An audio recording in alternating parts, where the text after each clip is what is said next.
प्रचाराच्या निमित्ताने जमलेलो आहोत। एकदा जोरदार आपल्या चिन्हाची घोषणा देऊया। रामकृष्ण हरी, रामकृष्ण हरी। ही तुतारी आपल्याला या दिल्लीच्या तख्ताच्या विरोधात वाजवायची आहे आणि 7 तारखेला 3 नंबरचं बटन दाबून महागाई, बेरोजगारी आणि भ्रष्टाचार मुक्त भारत आपल्याला करायचा आहे। आज मी मनापासून उद्धवजी, नाना पटोले आणि आम आदमी पार्टी, बाळासाहेब थोरात, वंचित आघाडी यांचे आणि अरविंद केजरीवाल यांचे मनपूर्वक आभार मानते की माझी उमेदवारी घोषित झाल्यापासून जेवढे राष्ट्रवादी काँग्रेस पक्षाचे सहकारी पदाधिकारी मेहनत करतायत, कदाचित गुंजभर त्याच्यापेक्षा जास्त हे काँग्रेस, शिवसेना, आम आदमी पार्टी आणि वंचित आघाडीचे सगळे सहकारी करतात। एक अतिशय खेळीमेळीच्या वातावरणात हा प्रचार होतोय आणि मला खरं तर आश्चर्य वाटतंय की मी 3 वेळा या भागातून निवडून गेले, पण एवढी मोठी खडकवासल्यातली सभा आजपर्यंत मी खरंच पाहिलेली नाही। पूर्ण ताकदीने आणि या सगळ्या संघटनेतले सगळेच पदाधिकारी, आपले सगळे नगरसेवक आज विशाल तांबे व्यासपीठावर आहेत, आपल्या महिला, पूजा आहे, सगळेच व्यासपीठावर बसलेले सगळे माझे सहकारी पदाधिकारी, अनेक जणांना, उद्धवजींना कदाचित कानावर गोष्ट गेली नसेल, नवनाथ असेल, अनेक सगळेच व्यासपीठावर आहेत। आमच्याकडे एक नवीन यंत्रणा सुरू झाली आहे, त्याला फोनची यंत्रणा म्हणतात। अनेक जणांना फोन येतात, पण आज जे या व्यासपीठावर आणि समोर बसलेले आहेत यातला एकही पदाधिकारी हा फोनला घाबरलेला नाहीये। प्रत्येकाला काय काय सांगण्यात आलं। परवा संजय राऊत साहेब त्याच्याबद्दल सासवडच्या सभेत बोलले, त्याच्यामुळे मी काय परत त्याच्याबद्दल बोलणार नाही। पण खरंच मी आज उपस्थित राहिलेल्या प्रत्येक व्यासपीठावरच्या आणि समोरच्या उपस्थित राहिलेल्या प्रत्येक व्यक्तीला मानाचा मुजरा करते की प्रलोभन दिलं झालं, धमकी काय नाही झालं, पण आज मोठ्या संख्येने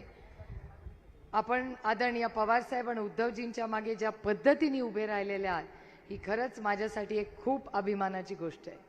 अनेक घटना गेल्या 8-10 महिन्यात माझ्या आयुष्यात झाल्या। मला असं वाटत होतं, आव्हान पत्रकार पण मला विचारतात की हा संघर्षाचा काळ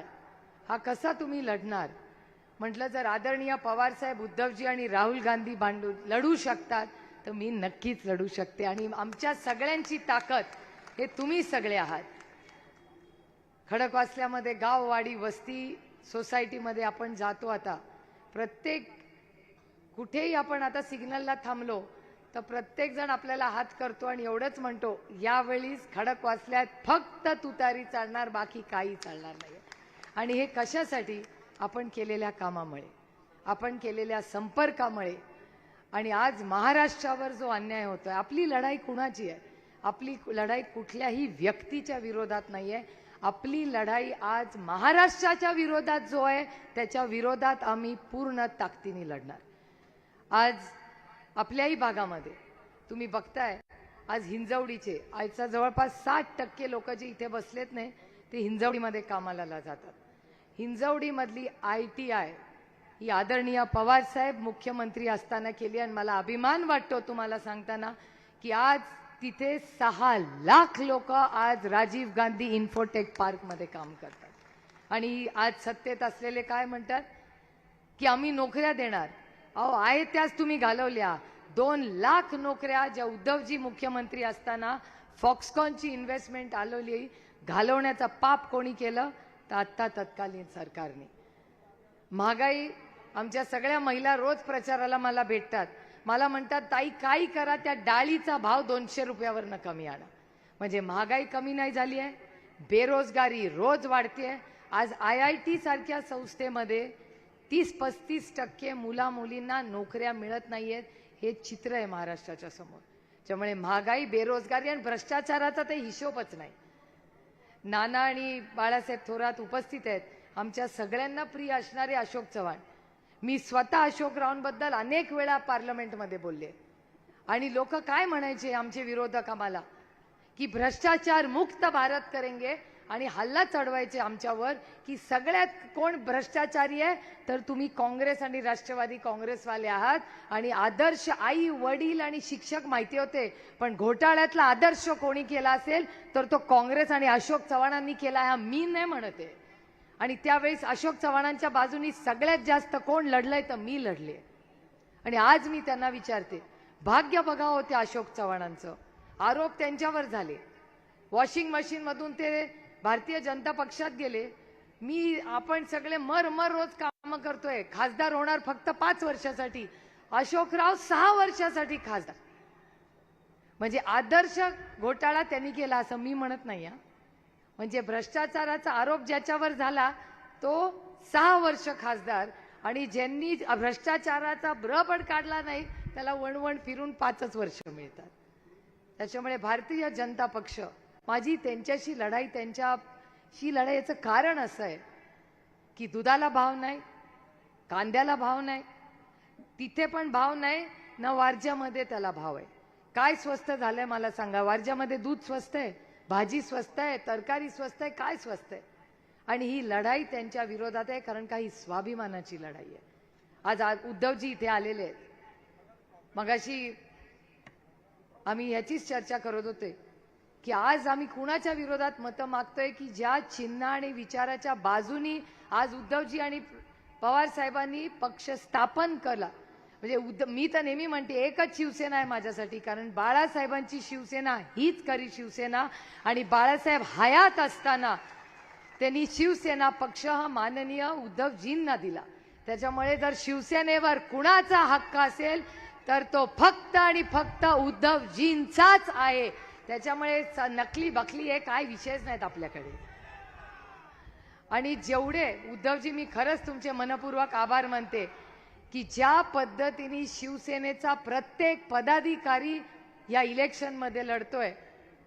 माझा विश्वास आहे की खडकवासल्यामध्ये कमी जास्त कधी झालं असेल पण यावेळी तुतारीच खडकवासल्यामध्ये चालणार आहे आणि त्याचं मोठं श्रेय हे काँग्रेस आणि शिवसेनेला जाणार आहे आपल्या सगळ्यांची या भागात जो विकास झाला रस्ते असतील पाणी असतील लोक आज म्हणतात की काहीच विकास झाला नाही मी त्यांना माझं मराठीतलं पुस्तक पाठवलंय हो त्यांनी फक्त आज संध्याकाळी जर ते वाचलं ना तर उद्या ते तुतारी वाजवणाऱ्या माणसालाच मतदान करतील मला खात्री आहे त्याची पण कोण त्यांना भाषण लिहून देतं याचा मला प्रश्न आजकाल पडायला लागला 18 वर्ष एका संघटनेत आम्ही काम केलं घटस्फोट होऊन 7 महिने झालेत पण माझ्यातले असे गुण लोक आजकाल सांगतात जे मी कधी ऐकलेले पण नाही आणि माझा त्यांना प्रश्न आहे जर इतके माझ्यात वाईट गुण होते तर मग 17.5 वर्ष गप्प कशाला बसला असं काय झालंय की आता तुम्हाला हे सगळं दिसायला लागलंय त्यामुळे दुर्दैव आहे की आमचे विरोधकांकडे काही विषय नाही ना भ्रष्टाचाराच्या विरोधात बोलतात ना महागाईच्या विरोधात बोलतात ना बेरोजगारीच्या विरोधात हे मूळ मुद्द्यावर येतच नाही त्याच्यामुळे आपल्याला इथून जी पुढे लढाई आहे ही महाराष्ट्राच्या सेवेसाठी आहे मी राजकारणात कशासाठी आले तर मी राजकारणात तुमच्या आयुष्यात एक चांगला बदल घडवण्यासाठी आले आणि मी पक्षाकडे काय मागितलं आज माझ्याबद्दल बोलतात की ओ पुत्र आणि पुत्री प्रेमी मुळे 2 पक्ष पडले मी त्यांचे जाहीर आभार मानते आधी आम्हाला काय म्हणायचे एनसीपी नॅचरली करप्ट पार्टी आम्हाला भ्रष्टाचार मुक्त केल्याबद्दल मी भारतीय जनता पक्षाचे मनपूर्वक आभार मानते आणि आई वडिलांनी मुलीवर प्रेम करणं हे भ्रष्टाचार करण्यापेक्षा नक्कीच बेटर मग भ्रष्टाचार का मुलांचं प्रेम तर मुलांचं प्रेम आणि सगळ्यांना माहिती हो की पक्ष का झालं कशाला झालं त्याच्यामुळे त्या इतिहासात नको रमूया याच वास्तवते रमूया आज आपल्याला धनकवडी असेल वारज्यात असेल लोक मी प्रचार करताना म्हणतात अहो आम्ही उगाच दुसरीकडे राहायला गेलो आम्हाला वारज्यात राहायचंय नाही तर धनकवडीत राहायचंय आणि मला अभिमान वाटतो तुम्हाला सांगताना की वारज्या आणि धनकवडीमध्ये राष्ट्रवादी काँग्रेस पक्षाचेच आमचे सहकारी आहेत त्याच्यामुळे चांगलं काम झालेलं आहे त्यामुळे आपण सगळे आज इथे उपस्थित राहिला आज खरं तर उद्धवजींना मुंबईला जायचंय त्याच्यामुळे मी फार मोठं भाषण करणार नाहीये पण थोडक्यात घेऊ, कारण का सगळ्यांनाच पुढे आणखीन सभा आहे, त्याच्यामुळे मी आपला फार वेळ घेणार नाही. पण आपलं चिन्ह गाव वाडी वस्तीपर्यंत आपण पोचवावं एवढीच आपल्याला विनंती करते. आम आदमी पक्षाचे सगळे पदाधिकारी आज इथे उपस्थित आहेत. त्यांचा नेता जेलमध्ये असला तरी प्रत्येक सहकारी हे सगळे आणि समाजवादी पक्षाचेही नेते आज सगळे खूप मोठ्या संख्येने आपण आज इथे आलात. मी मनापासून आपल्या सगळ्यांचे आभार मानते आणि आज मी नाना पटोलेंना विनंती करते की त्यांनी येऊन आपल्याला मार्गदर्शन करायचं. पुन्हा एकदा आपल्या सगळ्यांचे मनपूर्वक आभार मानून आपली रजा घेते. जय हिंद.